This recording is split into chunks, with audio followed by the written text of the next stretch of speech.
Welcome, everyone. This is going to be Decision 23. We are just 1 month from today. We will have the 2023 AFL Fantasy Football League meeting. Of course, that's where we always recap the previous season, hand out trophies, and then we get into the new season. We have our draft lottery. We vote on the Hall of Fame for 2023. Schedules are handed out, and the most important part, of course, which will shape not only the 2023 season but potentially seasons to come, is our vote. And we have 12 topics on the ballot today, and I will be sending you guys also a copy of the printed sheet. I discovered a few things. I gotta kind of tweak it a bit, what's written, but I will be sending that to you probably tomorrow. I'll try to get it today. But again, there's 12, and they are done in a specific order, and you'll understand that as we go because I explain certain things. Because, for example, if vote 4 doesn't pass a certain way, then vote 5 is irrelevant, and you'll understand. So the number one thing we're going to vote on, the very first thing we're going to vote on, is something that I added in. Based on something that happened a few months ago, unfortunately.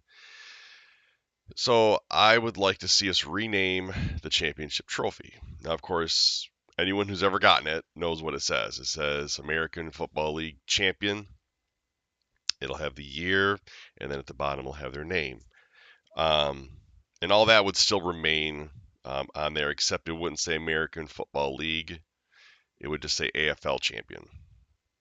Above that, here's what I want to add. I would like it to read Guy Conkey Trophy, and then AFL year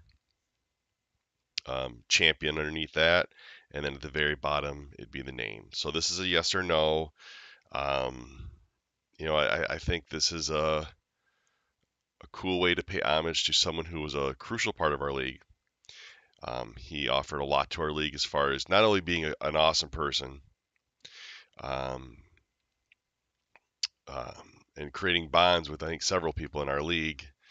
But I think he's worthy of this honor. He's also a former league champion.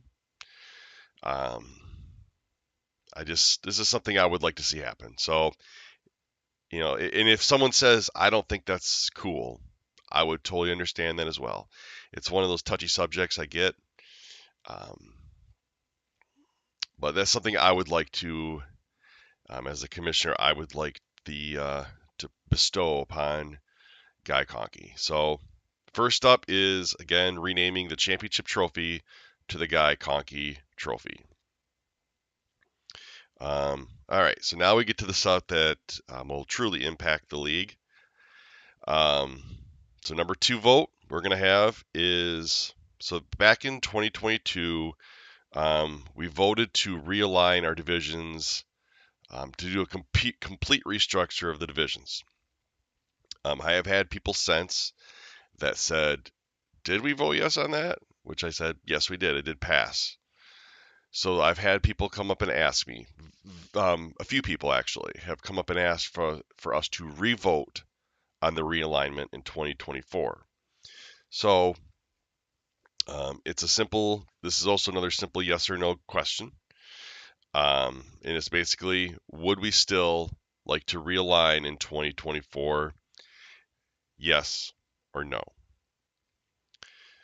So now that brings us to question 3, which is based off question 2. Question 3 is depending on if it's a yes or no vote. If it's a no vote, then we will completely skip question number 3. If it's a yes vote, then question 3 will have to happen. If division realignment in 2024 passes, we will have to decide how we want to decide who goes where. So I have written down 4 options. I know some people say we have too many options, but I don't want people to think, because I've thought about this too. in situations, because we've done this in the past where people have changed their vote. For example, well, we'll get to a certain category that had many vote changes last year. But for example, if you vote A and you start seeing that a majority of the room is voting B, and then another majority of the room is voting C. Well, yes, technically your vote is irrelevant in that aspect because it's not going to make an impact on either way. In those cases, though, when it's close, the people that voted for something that's going to be eliminated, we have done that where you can rechange and pick one of the other two options that are still viable. So that's where I got four options because this is I don't know if there's a clear-cut way to decide this. So option A, which would be how we originally decided on the divisions, would be a drawing. And the way it was originally decided was they were all in a basket, were drawn out, no different than the draft lottery, first name, and then that one just went into the east, next into the north, west, south, and then rewind back again. Um, So also with the drawing, we could just do if your name's called, say for example, Anthony, you have the first choice. Okay, you have the pick. Which division do you want to go to? There's option A is a drawing. Option B would be seniority, which would be based off who was here first to who was here last. And that goes by that would go by no, that would go by actually current owners. So not necessarily franchises. So, for example, technically I would be the first choice. Um, and then I'd have to look at, I want to say Jimmy would actually be the second choice. And then obviously JB would be the last choice. Chris would be the second to last choice. We could also do reverse seniority. That would be, I didn't put that. I kind of looked at, well, if we do seniority, then we could kind of just, and that's why I said I might be retweaking a little bit how I have this written as well. Now that I'm really truly looking at this, maybe I need to be more informative on the sheet. Option C would be 2022 finish decides picking order. So Anthony would be the first choice. So Anthony, which division do you want to be in? And then we would go down to JB would be the next choice because Guy's team finished second. So JB would pick which divisions you want to go in, so forth and so forth. And then the fourth would be division winners stay in division. So that would be Dennis, Tony, Rich, and JB. They would all be locked in their current divisions. And then the rest are picked another way. And we could decide that from there. So that could be via drawing. That could also be the division winners pick who comes to the division. That could also be so if we do the division winner, so then whoever was the highest ranking non-division winner would then decide where they go. There's no clear. Those are the four choices I have. I'm going to get more in depth when I'm done with this broadcast. I don't want to try to, and I hope I'm not coming off trying to give how I'm wavering on any of this. I'm trying to make this just here's what's up for bet or up for vote. So I'm not going to go into how I want to vote this.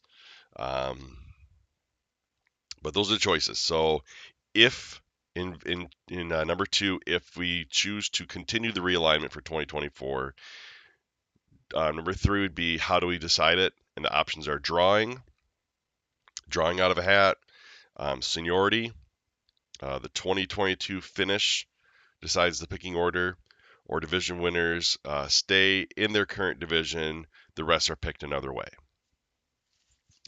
So there's that. So now we go to number 4. Number 4 is a relook at something that we decided last year as well, and that was the quarterback rule. Currently, each team is only allowed to carry one quarterback barring, of course, if they are on injured reserve. So what we're doing is we're looking at, this one's two options. Well, actually, there's a second part to this vote as well. But so the first option we have to do is we have to decide if we want to go with A, one quarterback, continue that going forward, or B, just carry two quarterbacks. I didn't originally. I had actually put in here the option of going back to originally what it was, where you could carry up to three quarterbacks, but only two starters with a rookie exception. That gets too confusing, too tricky. I think it just this is bar none, or this is just right down the middle, straight laced. Either we're going to carry one quarterback or we're going to carry two quarterbacks. After we do that, then we decide the roster size. So currently the roster is set at 23. I've had some people ask us to reduce our roster to go down to 22. If we go with the two quarterbacks, maybe we should go up to 24 roster size. So after we decide if we want one or two quarterbacks, then we're going to vote on roster size of either 22, 23, or 24. So next we go to the fifth vote, which is in 2024, the keeper is set to be 7. And then go back to 10 in 25, 10 in 26, and then come to 7 again in 28. So the vote for this one is to, first of all, this is another one of those conditional ones. Either A, keep that at 7, like we had voted previously on, or B, change it to 5, which originally is what it was voted to, I think, 3 years prior. And the reason I'm bringing up going to 5 is with the 7. So the whole point, so for you guys that are newer, the whole point we went to the 10-10, originally it was 10-10-5 rule. Because before, for years, it was always just 10 keeper, 10 keeper, 10 keeper, 10 keeper. And there was starting to get kind of an imbalance in the league. So it was brought up, and it was actually brought up by, at the time, current league champion, Nick Ritz. Why don't we just go with 5 for 1 year and then go back up? And then we decided on doing the 10-10-5. And then someone said, well, maybe 5, you're really stripping your team down.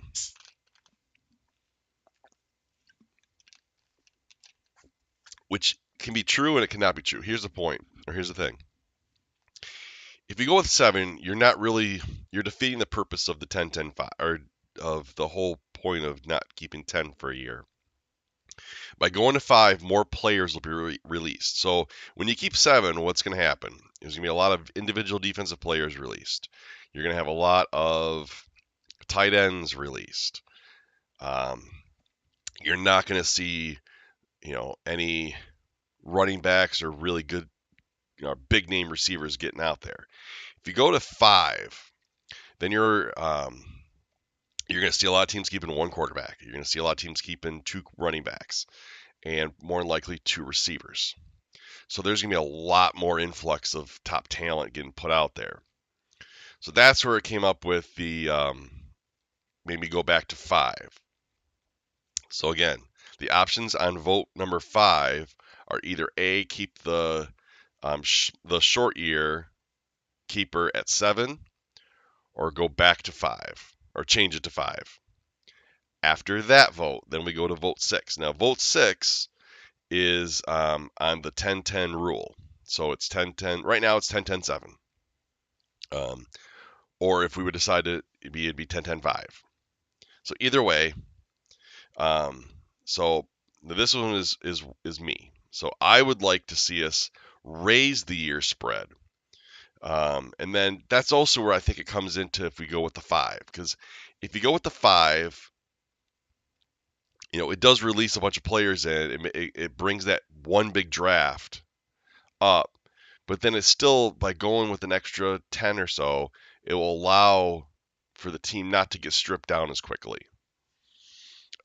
So After we decide again, after we decide if it's 10 or 7, so this is this will be an or. So either A, keep it at 10, 10, 7 or 10, 10, 5. B, go up to 10, 10, 10, 7 or 10, 10, 10, 5. And C, 10, 10, 10, 10, 7 or 10, 10, 10, 10, 5. So it's either keep it 2 10s and the reduced roster, 3 10s in a reduced roster, or 4 10s in a reduced roster. So now we go to vote number 7. This is a positional minimum and maximum. So first of all, before we get into it, we have to decide, is this something we want to do? So positional minimum maximum, if voted yes. If voted no, it's done. And it's not even discussion.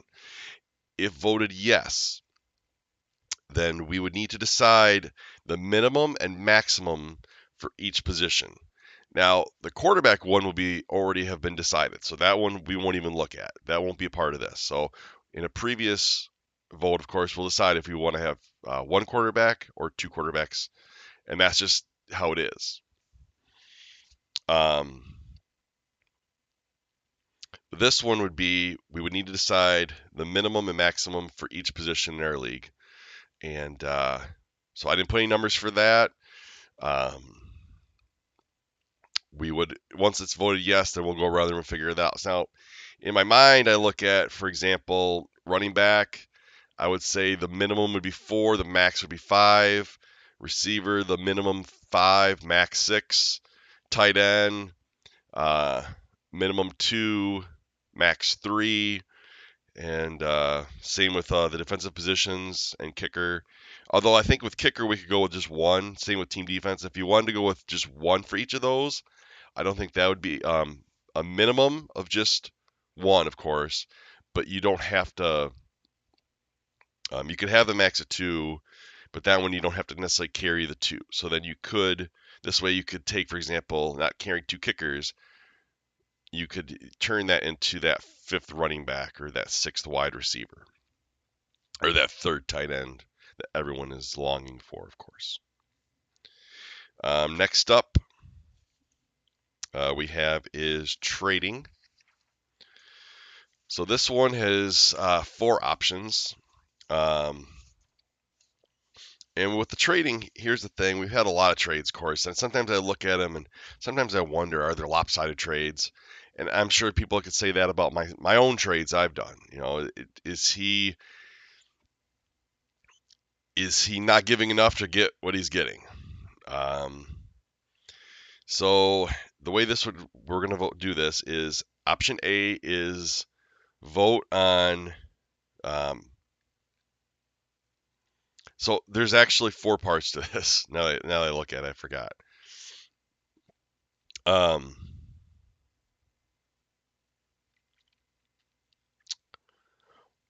Option or the first thing we're going to vote on is a yes or no, and that is to have veto trades.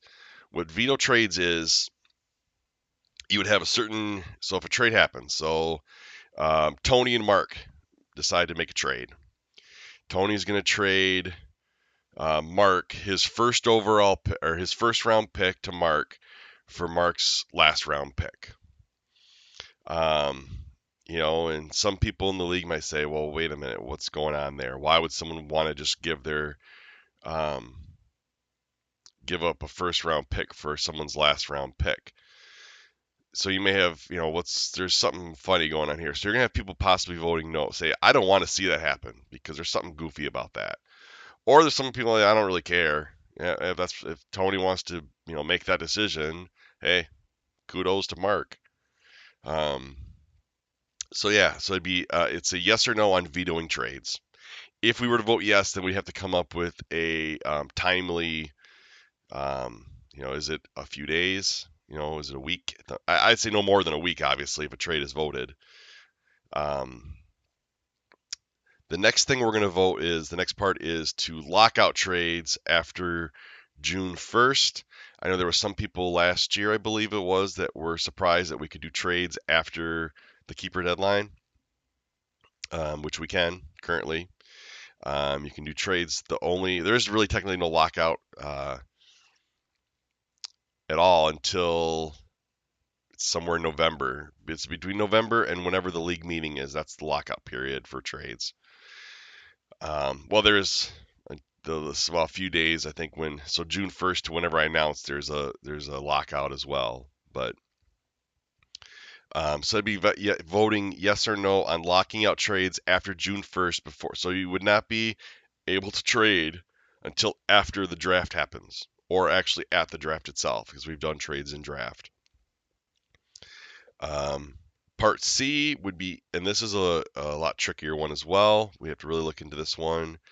And this might be more or less one to say we're going to vote on this as a yes, but this might be we can't vote on making this right now. This has to be voted yes, it's fine. We're going to vote yes on this one, but we're going to have to look at it and come back to this next year and figure out how to do this one because this is a trickier one.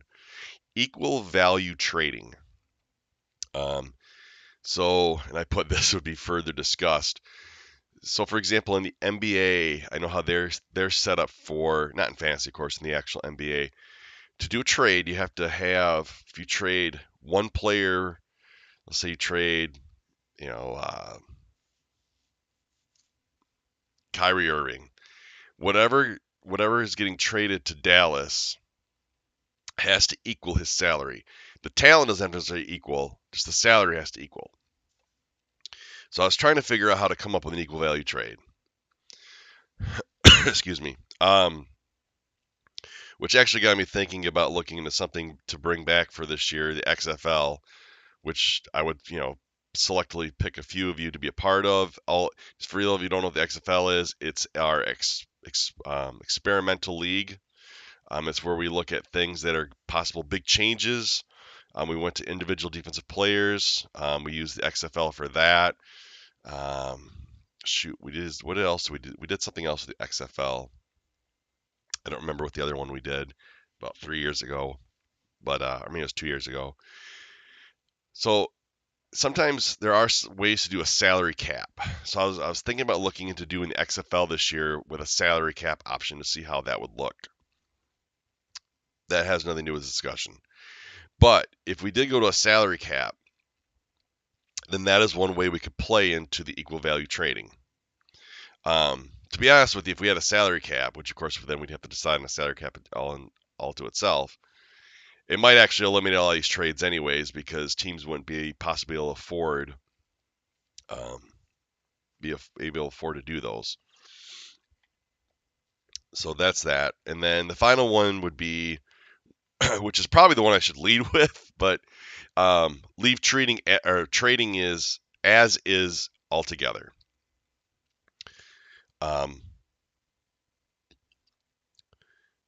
So the way I'm going to do this now, I just decide how I just rechange how I'm going to do this. We're not going to vote. We're going to vote on that one first, but we'll go through the other three options first. Just at the meeting itself, I'll state all of those three options I just mentioned. Here's what we could do. Do we want to do this? But do we actually want to do this or not? So, for example, let's say someone says, "I like the idea for the veto. I don't like the rest," which is fine, of course. But then it means you want to change the trading. So you would vote yes. You would vote no on leaving as is. But if you say, "Well, I like it as is. I don't want to do anything different," then you would just do you would vote yes, leave as is. So we would actually do that one first, and then we would come to the other ones. But like I said, I will state the other three before we vote on that one. So again, this is trading, changing it up. So we're going to first decide if we want to leave trading as is. And if we vote no, if that's majority passes no on that, no, we don't want to leave it as is, then we'll first go through and do a yes no on a league veto of trades. Locking out after June 1st, that's a yes or no, or equal value trading. The ninth thing we're going to vote on is changing the starting lineup positions. So what this would do is this doesn't affect, obviously, quarterback, doesn't affect any of the defensive stuff or the kicker or the team defense. This is specifically targeted at eliminating one receiver position and adding a flex spot. So your starting roster would look like this. You would have one quarterback, two running backs, two receivers, one tight end, and then two flex positions, which of course can be any running back, receiver, or tight end. So in theory, if that was to pass, you could actually start four running backs. Or you could start four receivers. Or combinations. Or four tight. Well, I guess you could start four tight ends, or no, three tight ends. I mean, why wouldn't you want to start three tight ends, right? If you're starting three tight ends, I want to see your lineup. I mean, that's got to be like Kelsey, Kittles, and Mark Andrews. So again, changing up the starting lineup positions, eliminate a receiver position, add a flex position, and that's a yes or no. So now we go to number 10. So how's this read?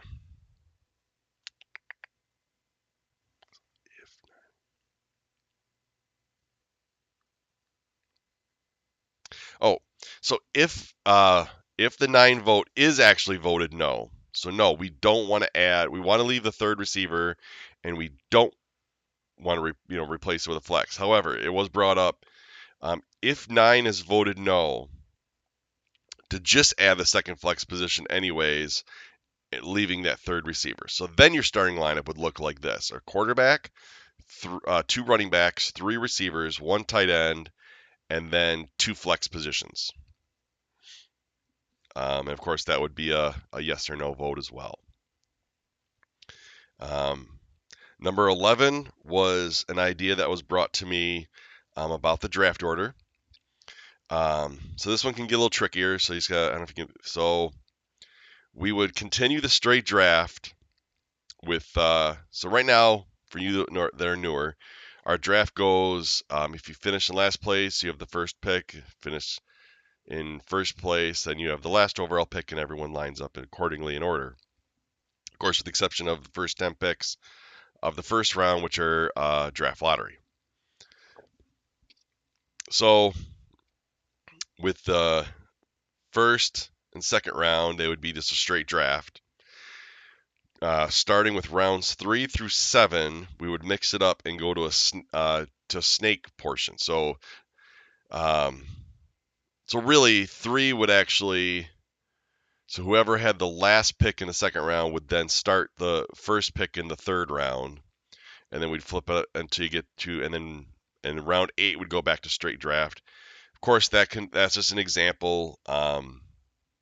If someone said if that was to pass, that we want to mix up the snaking through the draft, then we could decide after the fact if we want to start with the third, if we want to say we'll start with the 5th round to the 10th round or whatever, or do the first half of the draft straight, the back half would be snake.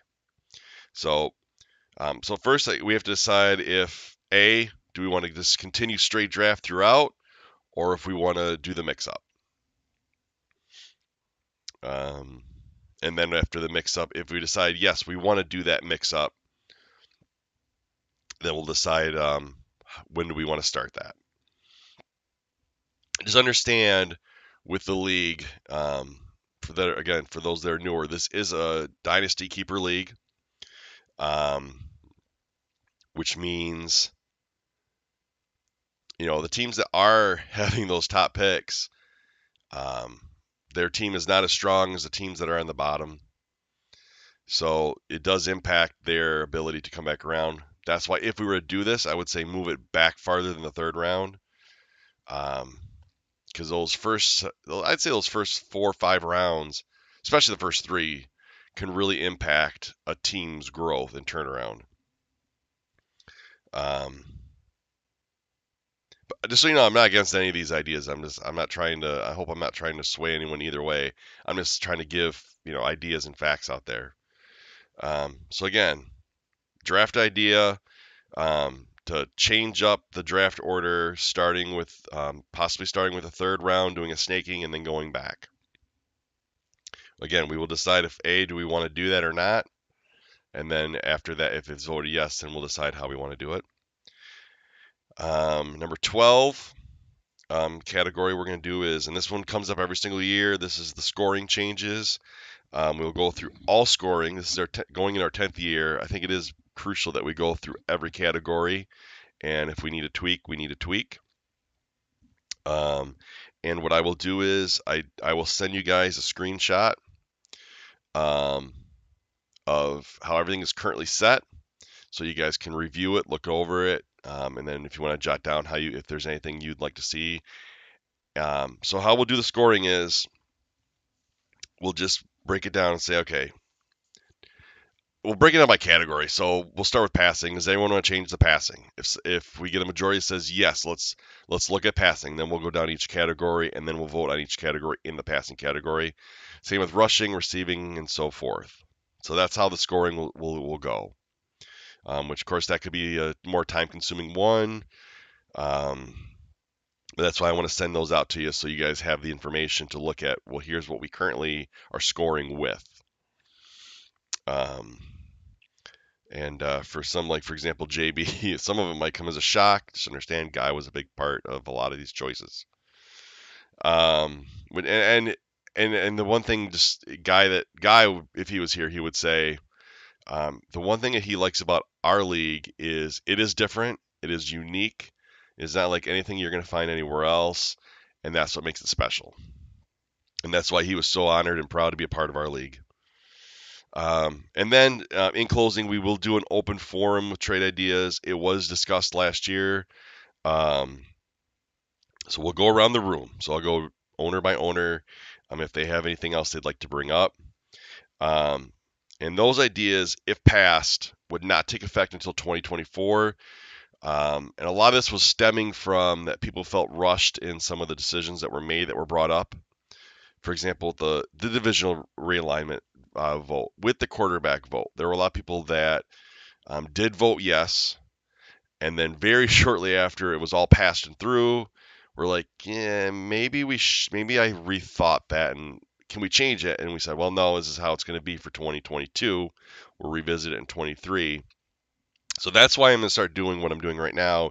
Is a month prior to the league meeting, I will give all these what's up for vote. So this way people have, and they'll have a copy for themselves. Like I said, I want to retweak how some of this is written. But they'll have a copy to review for themselves for a full month, along with this video they can review for a full month. And if they have anything they want to bring up at the meeting, then we can do that, and then those will go in effect for 2024 unless a majority of the room was to say, I mean, if the majority of the room said, hey, let's, if it's something that's something simple and minor, maybe we can just do it now. I'm fine with that. I really am. But if it's something that's kind of life-changing, like, for example, divisional realignment, that's a big deal. That's not just, that's changing a full restructure of the entire league.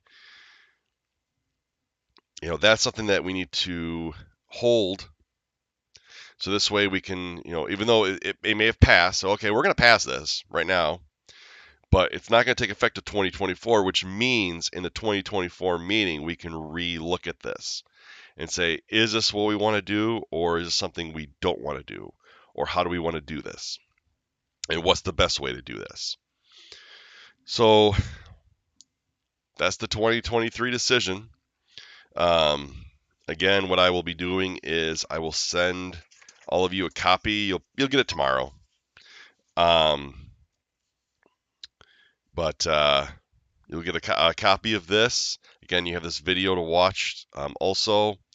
I hope I described everything as in depth as I possibly could without rambling too much. But again, I'm looking forward to seeing those. Now, I will also be sending out to find out who will actually be in-house for the meeting, because obviously we'll have the food platter like we always do. With that, of course, we ask, for a small donation portion towards it.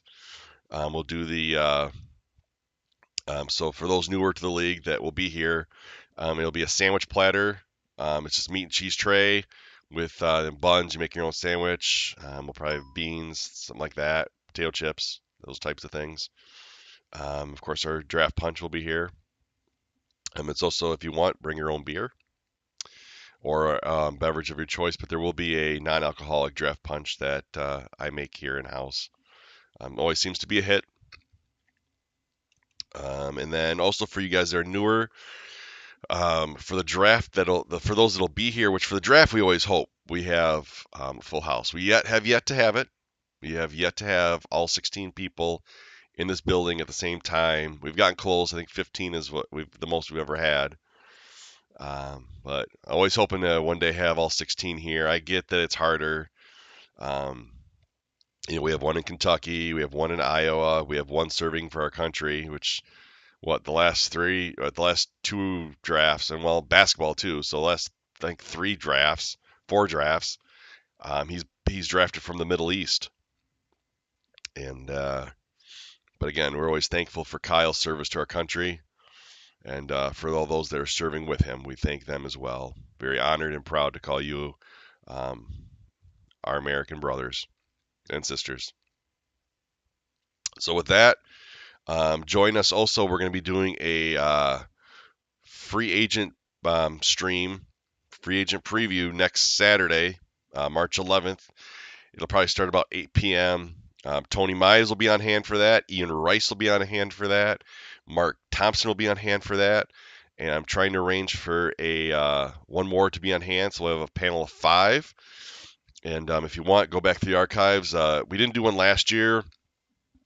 Jimmy and I did one back in 2020. That was the first stream we did like that.